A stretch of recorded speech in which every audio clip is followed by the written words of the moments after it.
Baik, siang hari ini saya akan mengevaluasi lagi atau mengedukasi lagi tentang panduan SIM RS online.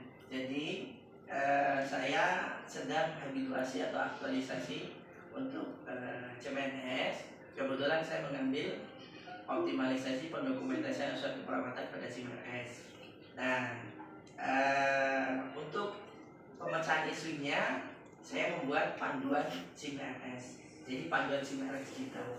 Jadi kemarin saya sudah share ke teman-teman bahwasanya saya sudah membuat panduan SIM RS digital.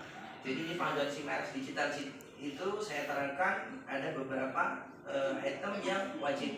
Jadi sebenarnya panduan SIM RS digital ini saya khususkan untuk perawat, tapi bisa dipakai untuk semuanya. Jadi panduan SIM RS digital ini perlu kawan-kawan ketahui bahwasanya ketika kita melakukan tindakan keperawatan ada beberapa pendokumentasian yang wajib kita lakukan sebagai perawat. Yang pertama itu pengkajian keperawatan, yaitu ketika pasien datang dari IGD kita harus mengikut pengkajian keperawatan di SIM RS. Jadi kita harus paham tata cara tentang pengkajian keperawatan. Yang kedua, tindakan keperawatan. Jadi setiap kita melakukan tindakan keperawatan wajib kita ikut. Jadi kita melakukan apa dan sebagainya kita ikut di SIM RS. Yang berikutnya SOAP atau renpra dan evaluasi. Jadi tiga hal itu tiga kerjaan pokok yang harus kita ketahui tentang pendokumentasian suatu keperawatan.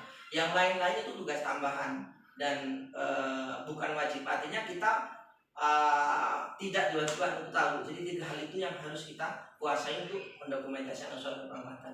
Nah, dalam buku panduan yang saya buat itu sudah teras gamblang bahwasanya langkah-langkah bagaimana cara membuka aplikasi SIM RS, bagaimana cara mendokumentasikan suatu keperawatan, bagaimana cara menginput tindakan keperawatan. Jadi kawan-kawan atau teman-teman nanti ketika lupa atau lupa cara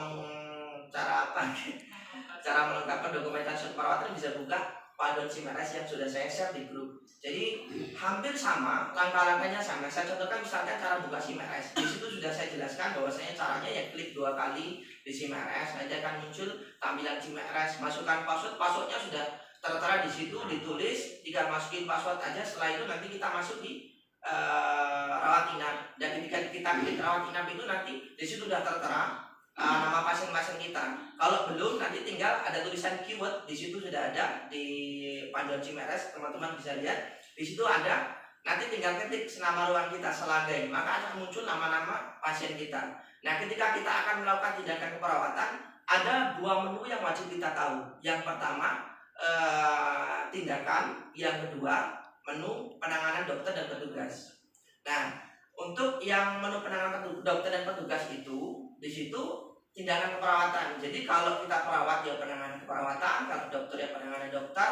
Nah, untuk SWAP ada di menu tindakan. Jadi kalau kita buka SIM RS ada tindakan keperawatan, ada tindakan rawat inap, nanti di situ ada tindakan. Jadi nanti itu ada SOAP. Jadi SWAP di situ kalau dokter yang isi dokter, kalau perawat yang isi perawat, kalau gizi yang isi gizi. Jadi di situ sudah tertera semua apa yang harus kita lakukan. Jadi di panduan SIM RS itu jelas gamblang, teman-teman bisa lihat panduan di situ. Jadi kalau misalkan nanti ada teman-teman yang kesulitan, kalau yang si pagi bisa tanya saya, kalau yang si sore atau malam bisa telepon. Tapi dengan kebijakan Pak Karu yang diselang-seling yang bisa dan belum atau kurang bisa, insya Allah per hari ini Dokter Tania. Jadi kalau saya lihat di SIM RS setiap hari evaluasinya kan tertera di situ dokter. Jadi alhamdulillah per Desember sudah lengkap semua. Jadi dari SWAP, tindakan medis, asuhan keperawatan semuanya terisi lengkap untuk keperawatan. Jadi sore sama malam pun diisi untuk SWAP-nya. Jadi per hari ini saya melihatnya sih efektif. Jadi semuanya terisi per kebijakan rumah sakit Desember era medis kita sudah melakukan alhamdulillah lengkap, terlepas siapapun yang ikut. Jadi intinya untuk pendokumentasian asuhan keperawatan sejauh ini alhamdulillah aman gitu. Jadi teman-teman yang belum bisa, artinya belum bisa sekalipun tercover. Jadi banyak yang sudah mungkin yang secara itu sudah jarang megang komputer pun kalau melihat panduan SIM RS kemarin saya coba juga bisa. Jadi ngeklik dipandu sama SIMRS juga bisa. Jadi sebenarnya 100% kita sudah bisa. Cuman lancar atau tidak lancarnya itu tadi. Semakin sering ini. Iya, semakin sering semakin bisa dong.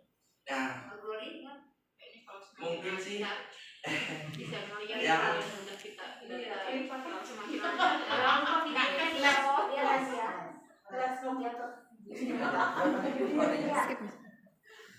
Sini. Iya.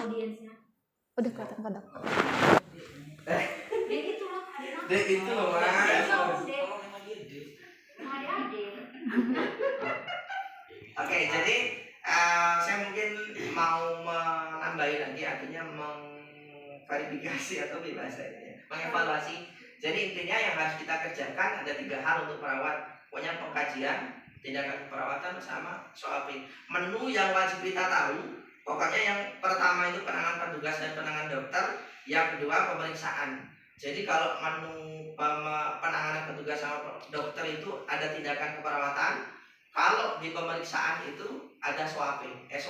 Jadi kita wajib tahunya di situ. Kalau kita klik di situ muncul semuanya. Untuk pengkajian keperawatan itu beda sendiri. Jadi untuk pengkajian keperawatan itu kita setelah klik rawat inap nanti ke pasien. Jadi nama pasien itu kita klik kanan, nanti kita klik yang rawat jalan. Jadi di situ nanti ada pengkajian keperawatan. Itu doang yang beda. Semuanya sama. Di buku panduan SIMRS ini sudah semuanya saya jelaskan. Jadi nanti teman-teman pokoknya kalau ada kesulitan tinggal lihat buku panduan SIMRS dan videonya sudah saya upload. Jadi teman-teman juga sudah bisa lihat video tentang cara penggunaan SIMRS di sini. Kalau misalkan ada kesulitan lagi bisa baik pun saya atau Mas Panti. Ini itu aja dong. Terima kasih. Karena tadi saya buka jadi harus saya tutup. Jadi assalamualaikum warahmatullahi wabarakatuh. Terima kasih.